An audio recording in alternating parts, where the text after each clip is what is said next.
So yeah.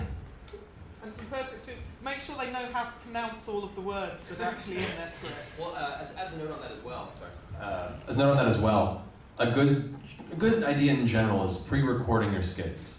Nothing's worse than having a really, really great drive going and then you just forget the next line. Or you skip over one and all of a sudden the joke payoff doesn't work because you forgot to mention earlier what the setup was. You know, to avoid that entire context, or having the microphone over here, you're like, wait, what are you doing? I'm destroying your mother. What? And then no one back knows what happened there. And then no one's laughing. You're like, wow, that joke was terrible. Nobody got it. No, they just didn't hear it. So pre-recording is good universally for that reason and to avoid any possibilities of forgetting dialogue or having it missed. So. I was just going to say, we'll cover like all the tech stuff. I've got that kind of like later on. So we'll go into sort of like programs you can use and sort of like some ideas and stuff like that as well. So I'm ruining his package is what he's saying. Yes! A note based on the failed Coconut Bubble Sex skit at AX. Yes. Make sure when you're recording it, you follow any regulations that they might have.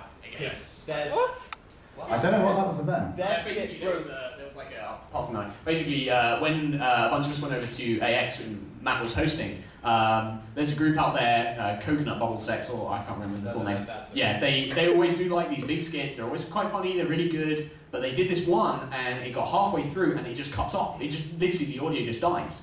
And so they had to improvise, and the tech guys eventually got it going, and they thought it's okay, it's going to work again, and it just cut off again. And it was a shame because it was building up to be a funny skit, and then it was just like, oh.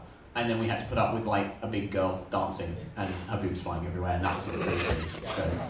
And on the note on regulations for that, the reason it got cut off wasn't a technical error. It was because they had written a large string of Christian Bale parody curse words for the which would have been funny, but I guess they didn't realize that you can't all of a sudden at a family event like the AX Masquerade have series of, well, we're all over 18 here, right? Yeah. Much like, you fucking piece of shit, football god! You can't do that, at least in an American Masquerade situation, and they didn't realize that, so all of a sudden this kid just ended, so make sure you read the rules. Yeah, we don't have to worry about that. I'm pretty sure Keith's going to be doing that. It's a whole different experience for me. I'm glad you do this. Okay, well, I was hoping to go before the professional, but shit.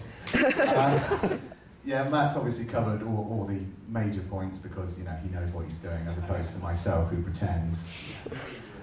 Yeah, at most things. But yeah, basically, at the end of the day, you've got to find people who are willing to be abused. Actually, in a bit of a break from your two things, I'm not so much of a fan of pre-recording, but then a lot of my skits are frankly, because I'm an egotistical shit, based around just me talking. Because at this point, most UK conventions, for some bizarre unwritten rule, can only muster 2 microphones max. So if you do have a skit that involves more than 2 people talking, then yes, definitely pre-record, because otherwise it is so painful watching people stand there on stage and and you're like, well, I'm torn. I'm not sure I wanted to hear that, but at the same time, why am I listening? But yeah, I mean, my personal preference is to actually have a mic on stage and speak, because then that way, if something does go wrong, I can usually fill the void with abuse, which has seen me well so far. But it's just something I prefer, because then if something goes wrong, which, no offence to any UK convention committee, it's just the nature of these things, something inevitably does. Yeah. So it gives me an opportunity just to stand there and, as I'm doing now, swear at people, fuck, shit, wank, fuck. Oh, I see your hand up, yes. Question? Just another observation on pre-recording versus not. I've been involved in a big sort of 60-minute performance at a convention. Sweet Jesus. Yeah, we were puppets. Oh, okay. Well, even so, 60 Really? minutes. Yeah. I'm surprised those pocky-infused freaks could keep their eyes on you that long. The entries were in that masquerade. Wow. No, it was at a furry convention. It was the Saturday night puppet show.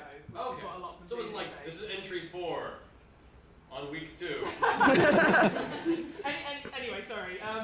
So for that, firstly because they were puppets, we could have the script in hand, which made a huge difference. But the other thing is, if you're doing comedy, the audience will react. If you pre-recorded, you don't know how long they're going to react for. That is an excellent point. That's another Really reason. terrible. Sorry, I keep interrupting you because I'm shit. Yeah, that too.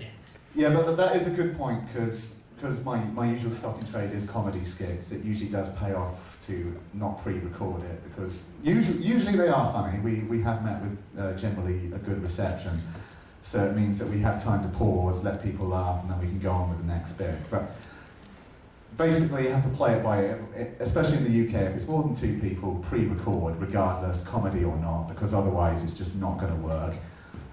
Anything less than that, then it's probably worth just doing it on the fly, because then that way you can react with the audience and that'll add to the overall effect. I think the thing I was going to kind of say about that is, like, I totally see both sides, and it's kind of a case of, like, if you have the mic, you can ad-lib, you can wait for the pauses, you can do all that kind of stuff. But the other thing as well is it's entirely dependent on the people who are speaking. Like, Keith can pull it off, he does that, man, you know, he's got the confidence and the presence to do that. Some people don't. And a lot of people won't have the confidence to do that, and that pre-recording gives them that slight bit of distance. So if you're sort of like, I'd like to do a skit, but I don't want to have like the mic on stage, I don't want to be talking in case I mess it up, then yeah, there's nothing wrong with pre-recording. You just have to like take in a few certain things, like pause for laughter, you know, make sure you've kind of got this, make sure you can be heard, you're clear, you're not just like going, yeah, she hates that panel. Kelly hates it, my panel anyway, so that's fine. But she's just walked out. Next time she comes back, I'm going to totally make a big deal out of it when she comes back. Matt's going to bring her back. He's going to go off. No, forget about it. You can. I'll let you have the microphone when she comes back in, and you can make some pithy comment for her as well. Pithy. Oh, look. Okay, just calm down a bit there, Keith. So, moving on, like, the next bit is length. Man, I am such a hypocrite for putting this on here. When I did the Top Gun skit at AME, it was 7 minutes long. And I was like, James will let me do that. It doesn't matter that it's 3 minutes, blah, blah, blah. He's like, Do what we did, lie. yeah, that's what I should have done. You should have done it, Mark. They would have let you do it if they'd seen the video, honestly. Yeah, well, it's such a shame. But the thing is like, 7 minutes is a case of like, I felt I could pull that off because I knew I could do the jokes enough. Most of the time, it's better to stick within something like 3 minutes because it's short, it's sweet, bam, done, sorted. Yeah, sure. Yeah, I have to agree with Mark on this one. It should be kept short. Again, this is really hypocritical because I have never met the time limit once at any convention. Normally because I lie to the organiser, which I don't have to do this time because you're organising this one, so fantastic. But yeah, I've seen what they do at US cons, and we just couldn't get away with the shit we get away with here, which is one of the few joys of the UK scene being as small as it is. Thank you for that. Oh, that's great. So much more flexibility. But yeah, it's one of the few joys of the UK con scene is it is quite flexible, though you do have to lie to get that flexibility, as I have done at every convention I have ever been to. So is your skit 3 minutes? In some universe somewhere it might be. Yeah, that's pretty much it.